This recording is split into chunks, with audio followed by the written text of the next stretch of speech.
So I'm thinking it was at the mechanics, and they kind of thought, you know, okay, well, this thing's not starting, let's whack the starter with like a hammer.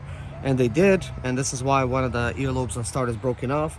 And when they did that, you know, they could not get it started, and then they're like, you know, this engine's locked up, and maybe we could just remove the starter and see if it's the starter being locked up. And when they removed it, obviously it was still locked up, and they just kind of gave up on it. But here's the thing, guys. When it comes to these 5.4 Tritons, a lot of times they could get locked up just by sitting overnight. You know, you park it, and you come out to it in the morning, and then you realize, well, the engine doesn't turn over.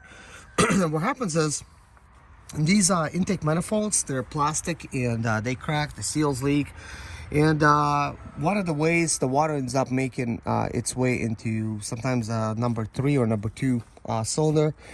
And when that happens, it will get hydrolocked. And in order to get it unstuck from hydrolock, one of the tricks is to go ahead and pull off the intake manifold, because you're going to need to replace it. But then remove all the spark plugs from spark plug holes. And when you actually turn the engine over by, you could just use it with like a wrench or whatever.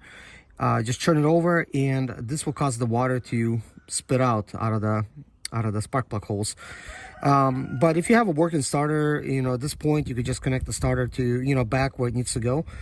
And when you do that, you could just turn the engine over by, you know, with a key, and it's gonna spit all the water out of the cylinders.